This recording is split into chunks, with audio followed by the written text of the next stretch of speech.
Hi guys, we're Amanda Clark and Jessie Tucker, Rapier instructors at Blood and Iron Vancouver. We're thrilled to be part of Encuentro 2021 again this year, even if it's not the same as last year where we could actually teach you in person. We have taken into consideration that lately training facilities and training partners are limited. So we've modified our set of drills for today to help with those kinds of environments, and hopefully you find the content useful. Specifically, we would like to thank Arturo for inviting us out again, such as it is, and we're very, very pleased to be able to help you guys with this. When we're going through these drills, what we're going to be doing is showing you a series of things to help in either a limited training space or a solo or very few training partner environment. Just something to help us all keep the edge up, and then when we are back in a normal environment, we can just get right back on track and hopefully have a few more little things that we have in our bag of tricks. If after this you have any questions about any of the drills that you've seen, please feel free to get in touch with us over social media, or if for whatever reason you can't find us, then what you can do is you can check with Arturo and he would be more than happy to help you get in touch with us. So that being said, let's get started. Hi guys, so the first drill that we're going to be trying today is something that I refer to as the ladder. Now, it's super easy to set up. All you need is a length of Scotch tape, usually a color that stands away from the floor that you're going to be using, and just a little bit of time. Now, you'll notice that there is the two initial lines that form the legs of the ladder. Those should be about 1 foot to 2 feet apart, depending on your preference. It has a series of hashtags that are running at a diagonal on the outside of the ladder, as well as a series of hashtags running along the inside of the ladder that denote footwork spacing. These are set up for myself. They are all going to be individual to your own actual gait. What we are doing with the inner hashtags first is that it is denoting either half ordinary, ordinary, or extraordinary steps. So as I'm beginning the drill, I step in, I have a half ordinary step.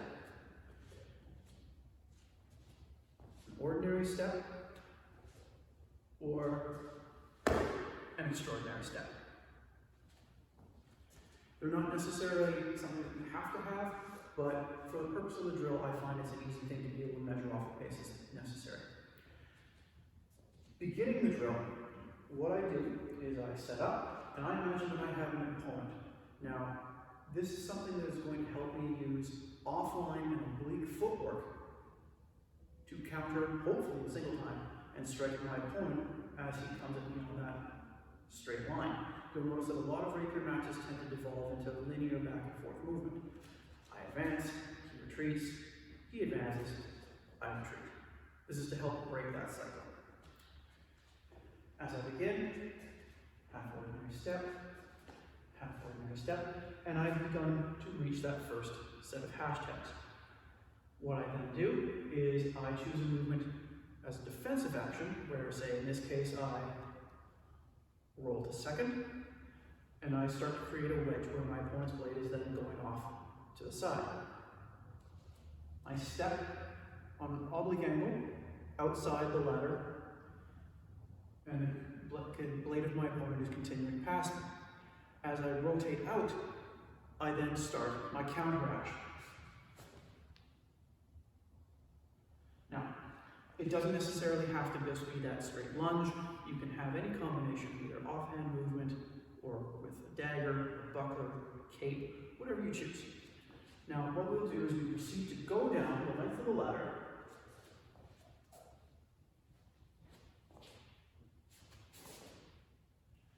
resetting, another step,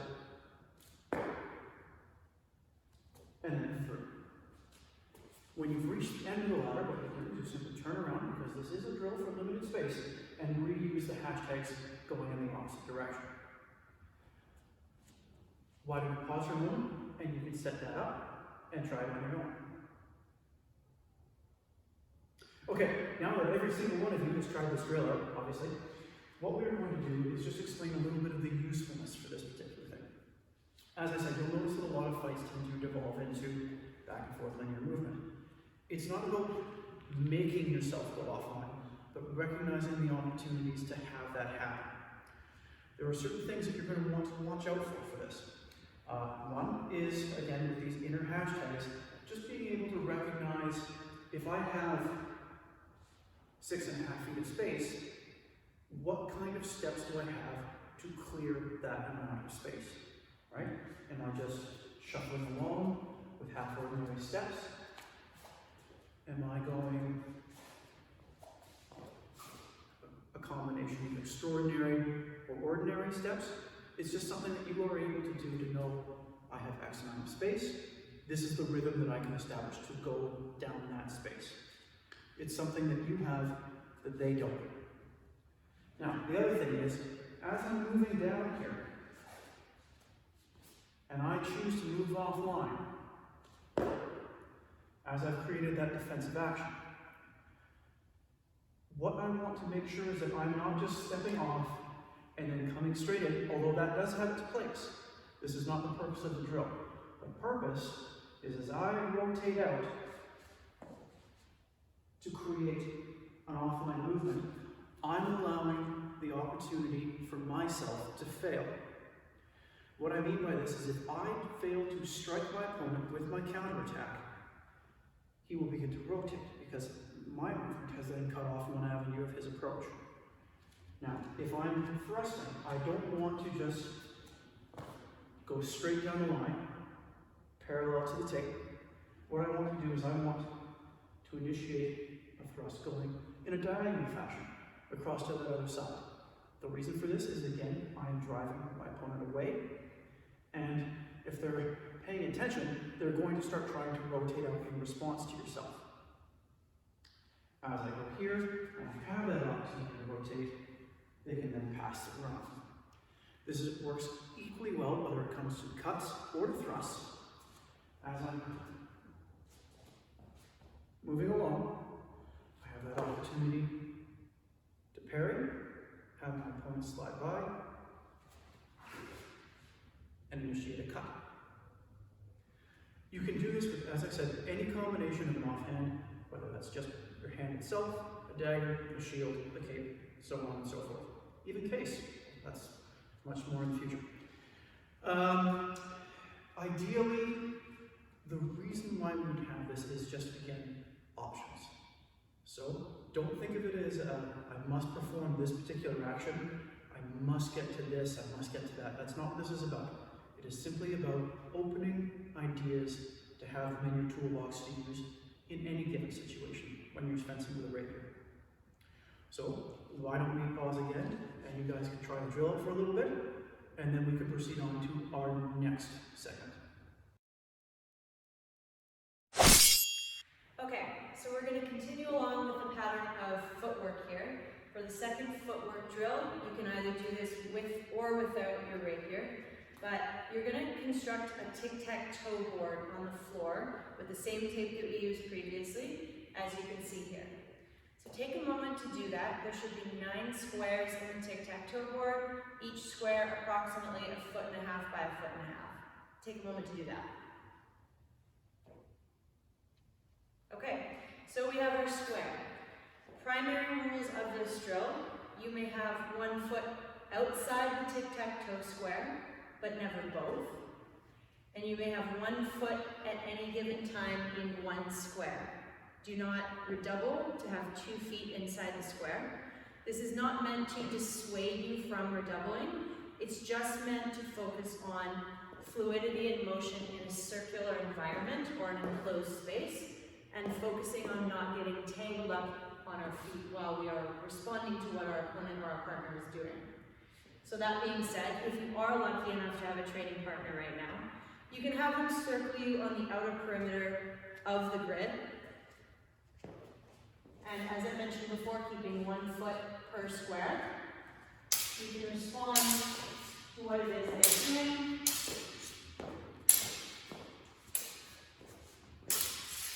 While also focusing on not getting your feet tangled up. Take a moment and give it a try. So for the next part here, we'll be focusing on targeting as well as alternative targeting and speed of response time. You can do all of these things with just a grid that you can put on the wall. You want to make sure if you are going to do this at home that you have a good tip on your rapier, or you at least have it very well taped so that you can avoid damaging the surfaces in your house. But if you can see here on my target, I have them numbered 1 through 5. 1 being indicative of where your opponent's head would be, and the other 4 indicating the upper and lower quadrants of the body. So, just to start, practice going for your regular lunge. You can vary up your footwork between a regular straight lunge or redoublement or even a passing step. But just practice aiming for your targets in order of 1 through 5. And just do that a few times until you feel comfortable with your targeting. So, if we start with 1, we choose the guard we want to go to. We get into a nice low stance. We come up to our guard and line up on your target and proceed forward with your lunge. You can vary up your footwork as I mentioned, practicing with passing steps, practicing with redoublements, and again, just practicing with the regular straight lunge. Give that a try for a few minutes, and then we'll move on to the next part here. Okay, so for the next part of the drill, we're going to add some randomization to it. This will just make it a little bit more difficult. If you do have somebody in the house with you, you can have them kind of just shout out random numbers 1 through 5. Ideally, the goal would be to still hit your target, but have the amount of time between when the command is called and the attack is made to be as small as possible. So, if you do have a partner available, 1, 3, 5, 3. and just keep practicing that with the goal in mind of having your response time get faster and faster over practice. Try that one as well. Okay, so if we are going to move on to a third layer here, that would be alternative targeting. Ideally, when you're fighting and you are going to throw that lunge, the goal would be to have that first lunge land, which doesn't always go the way you would like it to. So rather than getting yourself into the habit of just resetting every time something doesn't work, if you do commit to a lunge and it fails, rather than stopping, just change your angle and continue through on a different line. So a way to practice this, again, if you do have somebody in the house that can help you with this, just to avoid them calling out the target that you're already planning on lunging for, just start lined up straight down that middle line.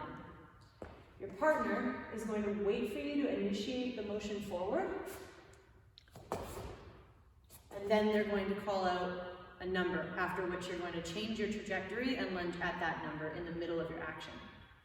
So, if we give that a try. 5, 2. You can do this with somebody helping you. You can also do it without somebody helping you.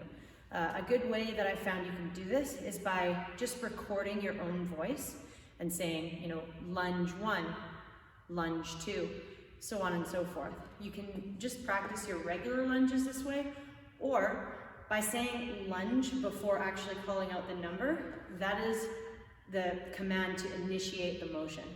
Once the number is called, that would be where your end target would be. So that's just something that you can do if you are limited and you don't have anybody to help you. Just record yourself, and that should work for you just as well. So now that we've focused on footwork with the tic-tac-toe grid, as well as targeting with the marks on the wall here, I'd like to actually take those two drills and combine them together so that we can simultaneously focus on footwork, body positioning, as well as targeting all in one. So if you leave your grid on the wall here and you create a tic-tac-toe board close to it, you want it to be close enough, but not too close that you cannot execute a proper lunge from that first set of lines there. The back lines, if you're vertically challenged like me or you have a shorter rapier, you're probably not going to be able to reach your target from. So the purpose of the back 3 squares is just going to be where you initiate your parry against your fictitious opponent's blade from. If you don't have somebody that can circle you and present the threat, this is what we've got to work with here. So if we look at the grid here and we start from the back row, I'll initiate my parry, and then I'm going to put myself in position to go for that target, keeping one foot in one square at any given time. One other thing that I would like to mention is the importance of proper footwork if you are moving on an oblique angle or if you're turning your body, just to avoid getting your feet tangled up. So if I'm doing a passing step or I'm turning my body to change the angle of which I'm going to attack, it's important to remember that this front ankle here, the heel needs to pivot out slightly in order to facilitate that motion forward or facilitate a motion out to the side. So do try to keep that in mind as you are moving around in an enclosed space, that in order to not tangle up your feet, this motion here, this really small motion, is very necessary to practice. So one more time here, I can do as I showed you before, where I initiate my parry and I come forward, or I can start from a little bit closer, and I can just go for my regular straight lunge, or I can step off at an oblique angle as well, either that way or even this way if I wish. So this is just kind of a fun little way to tie up some of the drills and make them into one larger drill, just so that we can focus on putting everything together. So that concludes the first part of the workshop, which has mainly to do with footwork. The primary focus of both drills is to keep ourselves comfortable with the concepts of moving within a circular or square enclosed space, so that when we can actually travel and compete again, we're not wringing out, getting caught on our heels, getting our feet tangled up, that kind of thing. So there is a lot of emphasis on lateral movement, as well as turning with your attacks or your single time counter towards your opponent. Up next, what we're going to be doing is a series of drills that mainly emphasizes either speed and targeting or stability while we're on the attack. So let's get started with those. So, still keeping in the theme of using less as more, we've moved you away from the cell, which was a large dedicated training space with lots of open floor plan, to our home. And what we're going to be doing here is just focusing on a series of exercises that aren't necessarily going to be anything revolutionary, but it's just going to help us all think a little bit outside the box for just opportunities to keep training and to do so creatively while we're stuck in a small area. Yeah, so the next series of drills here mainly are to focus on timing, targeting, as well as body voids and single time counters. The objects that we're using for this segment of drills are easy enough to find lying around your house, or you can purchase them at basically any hardware store. So let's give it a try. Okay, so for the first portion of our exercises, we've moved outdoors to a patio space. You'll notice that I'm standing here next to a pell that was thoughtfully constructed by my fiance while she was going stir crazy amidst last year's lockdown. I am outside and I am unfortunately next to a semi-busy road, so as traffic goes by, I will try to compensate for the volume. What we've done is we've run a string running from the pell all the way to a nearby pillar, post, tree, large stick that you've buried end into the ground to carry the pressure. Whatever you've got, as long as it works, it's good.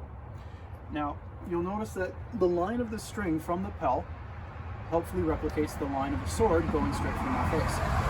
And what I'm going to be doing here is going through a series of exercises to take either stringere, or to disengage and recover the strong, and just being able to practice the thrust going through while maintaining that line.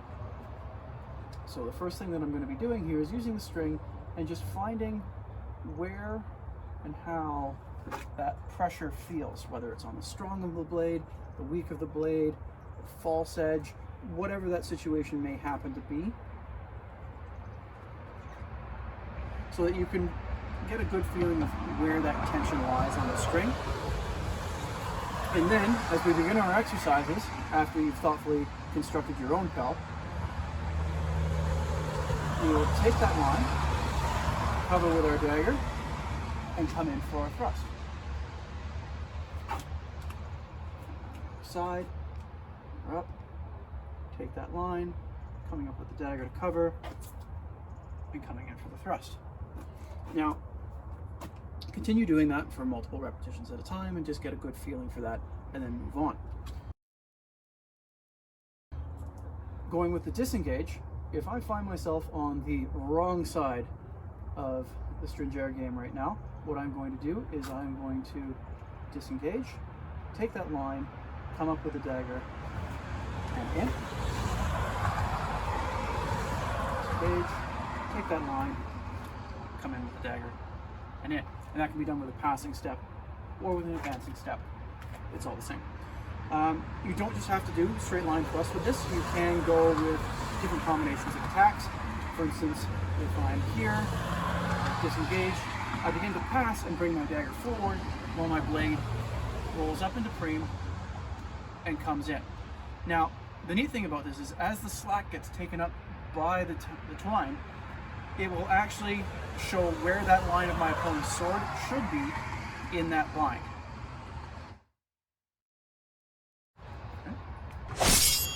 So I'd like to take a minute to build off of Jesse's previous drill here by stressing the importance of adding multiple layers to whatever drill it is or technique it is that you're deciding to work on. While it is important to implement footwork, the use of the offhand, the small finite mechanics, any opportunity that you have to add targeting to the drill, absolutely do it. It will take your rapier game and any other weapon you choose to practice very far if you're continuously working on targeting with every other drill that you're working on, if possible. So as you can see here, I have 2 firearms targets taped to my pel here. You don't have to use firearms targets. I just find them the most useful for help with working on targeting specifically, because you've got multiple little spots here that you can add for complexity if you're trying to target specific areas. So I've got one for a high target and one for a low target, conveniently placed both above and below the sword line here from the string. So what we can do is, keeping in mind everything that Jesse's already talked about regarding, covering the line with the dagger and coming forward, aim for your targets, whether that be a high target or a low target, keeping everything else in mind. If we want to work on the disengage as well, we can do that. Cover with the dagger and come in on the same target. One other thing that you can do if you want is you can focus on your dagger attacks as well by covering with your sword, coming straight through with your dagger. Nothing says you can't do this if they let you get close enough. So, give it a try. Now, as an aside for that first little video with the pel, if you don't happen to have an available outdoor training space, if you're in a condo or just a small apartment, whatever the situation may be, you do have options for doing the same kind of a drill indoors. You'll notice that I've got the string rigged up next to a closet door, as well as to a doorstop here. Now, the doorstop that I would recommend for this is, if you've seen the ones that are the tiny little coils of springs that can move about, the reason why I recommend that is because when you apply pressure, the spring bends and then snaps back into a position of tension. That, and you can have an amusing sound effect. Now, if you don't have one of these in your house, these are easily available in any kind of a hardware store. You should just be able to pick it up. And you can even, if you're a little bit handy, mount them to an available block of wood or something like that, so you can actually move that around and then just brace it up against something to set up where you need to. So for this next one, we've probably already seen different variations of this particular drill.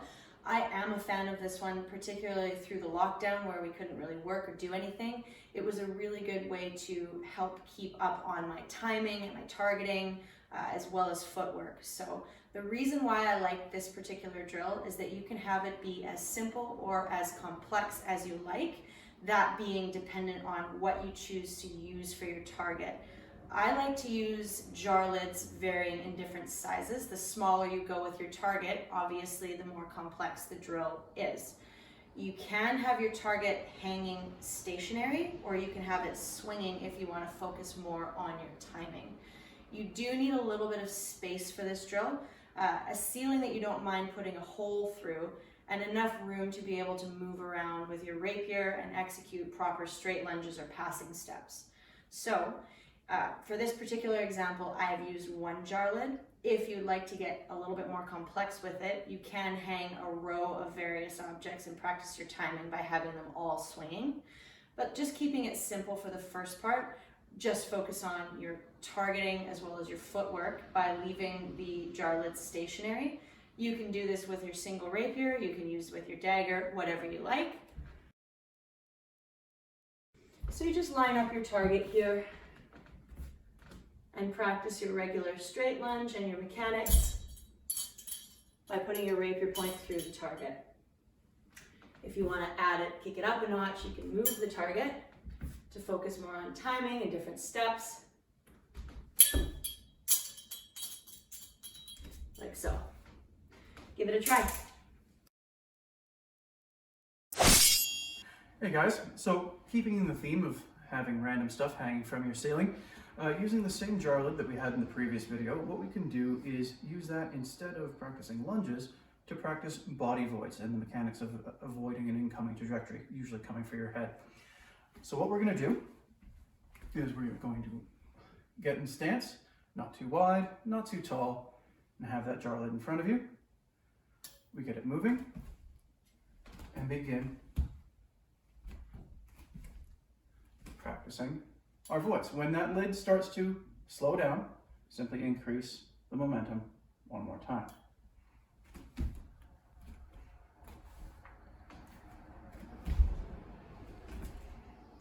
Now, you can do a little bit more complex maneuvers, and the tighter that you can get that avoidance, obviously less clearance with the blade, but the tighter your motion is also going to be.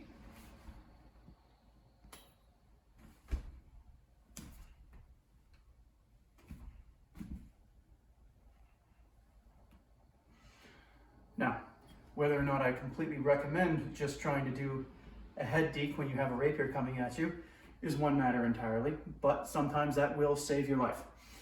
Now, when we've got this, you can add another layer of complexity to it by actually having your rapier. Now, instead of just doing the lunge mechanic or the void mechanic, you incorporate both and lunge around the target as it's coming through. Naturally, what that's going to require is a little bit more space, because before, the terminus of your rapier point was coming to about here. If you're using this mechanic, you would have something coming out to about here. Just take into account when you're setting up. Let's give it a try.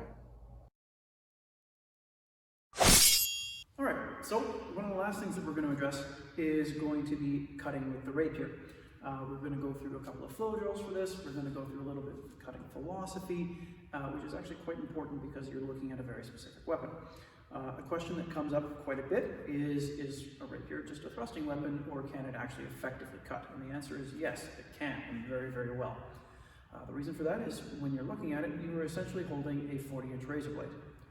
Now, it's not going to deliver one of those large hewing strikes. It's going to go through a skull, or go through an arm, go through a leg, or smash through the ribs. That's not the purpose of the weapon. Remember, we're talking about a civilian dueling weapon from the 17th century. What this can do, and do it very, very easily, is it can remove skin, flesh, tendon, muscle from the hard surfaces of the bones in a flensing action. This, needless to say, can severely irritate or even incapacitate your opponent at any given time. So, what we're going to do to start is we are going to do something super easy. And we are just going to have our right leg forward, our left leg back, and we are going to be here in third, and we are going to proceed to cut in an X pattern over our leg. Now you might be wondering why we're doing something so dirt easy, and the reason is we are simply trying to warm those tendons up in the shoulder. All right, if you want to get a little bit more complicated, you can start including false edge movements.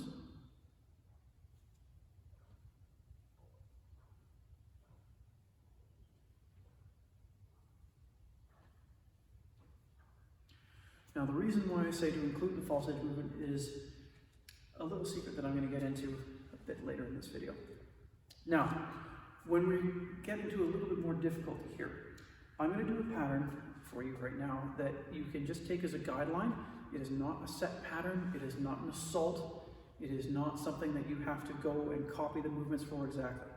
The purpose of this pattern is to simply demonstrate that all of these actions can be linked in a continuous flow of movement, which is what you want, right? This is a very, very, very fast weapon, and if we do it properly, it will never stop. Now, the first pattern is going to begin with my left leg forward and my right leg back, and the sword up and free. I'm going to lower the blade through a cutting action with the false edge, proceed to rotate around to the true edge, and cut down. I will then reverse the action by rising with the false edge, rotating around, and coming up to the true edge, at which point my arm will rotate, my hand will open, and I will come from my right side to my left side to cut downwards on a diagonal angle from left to right. Rising back up again, with the false edge, shifting to the true edge, rising with the false edge, and finally rising with the true edge back to our original position. At speed, it looks a little bit more like this.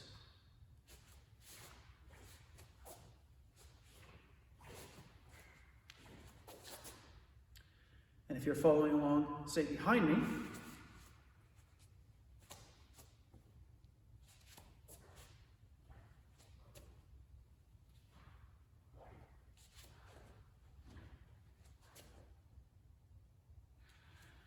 now, why don't we pause? You can try this out for a little bit. Keep in mind, this doesn't have to be with a sword. It can be with an empty hand. It can be with a stick, a trainer of your choice, whatever you choose. As long as you're just copying the movements and knowing in your head that what you're training for is to be holding one of these. Let's give that a shot. Okay, now that you've unpaused me and you have clearly practiced this dozens and dozens of times, we're going to move forward a little bit. Now, when it comes to cutting with a rapier, as I said, the limbs are your predominant targets. Why? The reason is because they are the things that are extended towards you. Now, what's going to happen with this is, as you're cutting for those limbs, body position becomes incredibly important because it changes the available angle. When I am throwing these cuts, if I just go here and create an X pattern, it comes from my temple, goes to the torso, goes to the hip.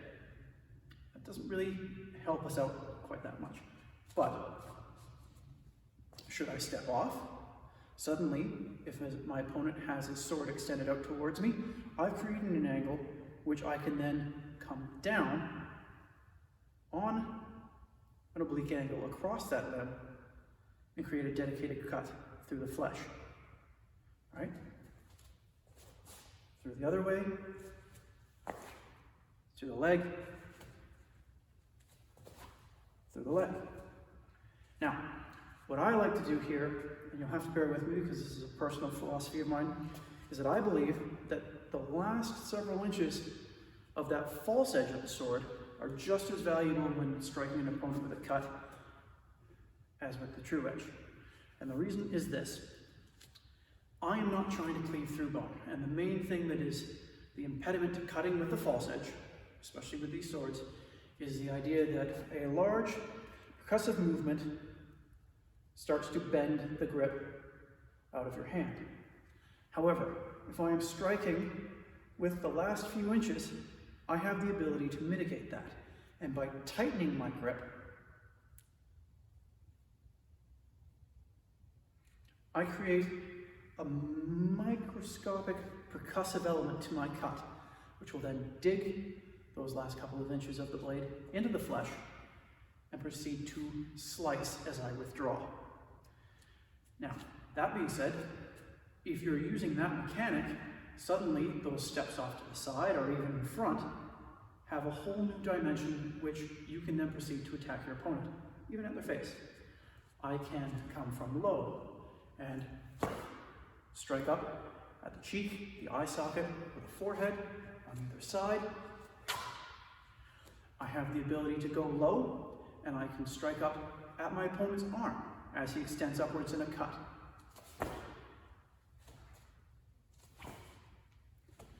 I have the ability to come even from tail guard and come through at an opponent's leg as they are coming forward. That hawkbill strike coming through and striking specifically at the tendons towards the back of the knee or the muscles at the back of the thigh or the calf. Now, if you do happen to practice this with someone that you have available, I don't recommend striking at the back of the knee since you want to keep your training partner, and this is a little bit of a dick move. Now, why don't we give that a shot? Practice each series of cuts, be they high or be they low,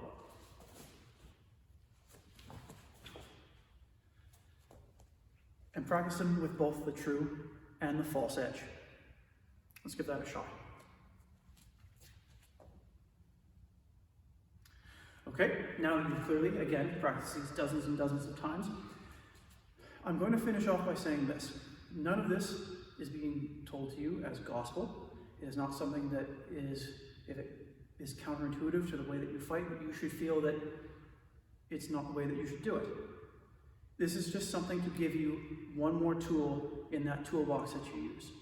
And if it's something valuable, then I'm glad to give it to you. So this last cutting exercise is slightly less complex, but we are going to break it down piece by piece. Eventually it's going to employ the use of the dagger and maneuvering the dagger around your cut. So this is definitely a good thing to practice, not only moving the dagger around your sword, but also for use of beats, false edge cuts, and rotation with the cut. So it's called the ribbon cut. It's something that was taught to me by Nicole Smith, who you probably mostly all know. She is the primary source of my rapier fighting training to date. So if we start by just looking at the arm and hand mechanics first, and then we pick apart footwork later, we'll start like so. So you have the tip down, and you have the false edge out. As Jesse was mentioning previously, if we are going to cut up with the false edge, there's a squeeze that needs to happen in order to pop that tip up. So if we squeeze with the front three fingers, so the thumb and the two front fingers, that's going to pop the tip up in that motion here, as you can see. The rest of the arm motion, we're going to keep the elbow always just slightly bent, never fully extended. That can lead to injury. So we're going to pop up the tip, and then we're going to rotate from the shoulder and the core upwards to slightly just above head level, so to right about here. So this motion here can replicate either a beat to your opponent's blade or a cut to the side of the cheek, the eye, or the neck. So once we've got that motion down and we've cut up with the false edge and used our core rotation for that there, we're going to then relax all of the fingers except for the thumb and the index finger, allowing that rotation to start happening, keeping the arm extended out. The grip is going to tighten as the blade comes down along the other angle and then squeeze at the bottom. So it should be squeeze, relax, squeeze, squeeze, relax, squeeze.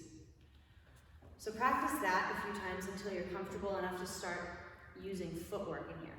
So as I was mentioning before, using your core with that false edge cut, it's a lot easier to get that motion to have a little bit more oomph if you add the hips.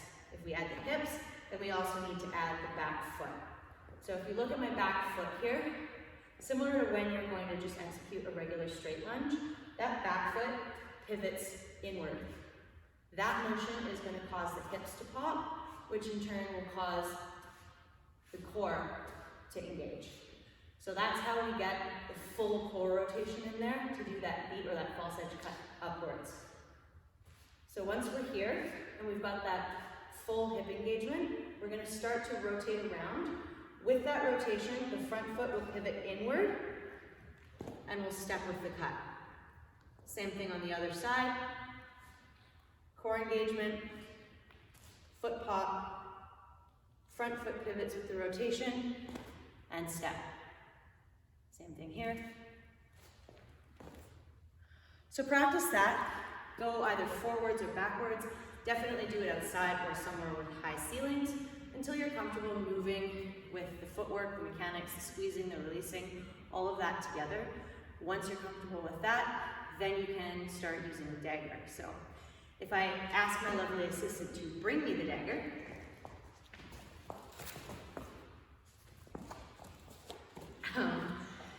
then we're going to start focusing on where the dagger goes when we are cutting. So basically, the dagger goes where the sword is not, to cover that line and keep the threat from coming in when your sword is out of the way after you've completed the cut. So we're going to start in the same position as before, only this time you're going to have your dagger out in front. So this is going to cover an attack that could be coming in from this side here. I can move the dagger any which way relatively easily from keeping it pretty centered here. So as I move my sword up, the dagger is just going to move slightly. If the sword goes up, the dagger goes down. Rotate around, dagger comes up. Sword up, dagger down. Sword down, dagger up.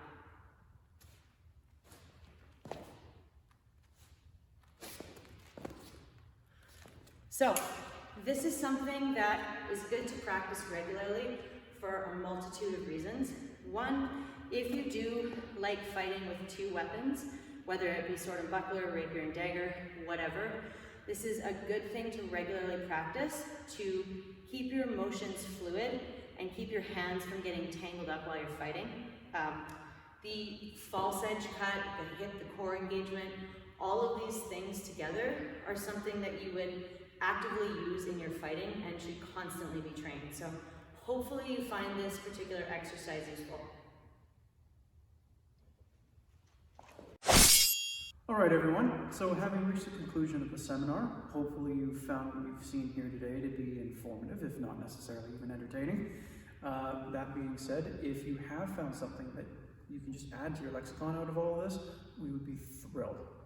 And we'd like to thank Arturo again for inviting us to participate in Encuentro for a second time. We are very much looking forward to actually being able to come and visit everybody again next year, hopefully.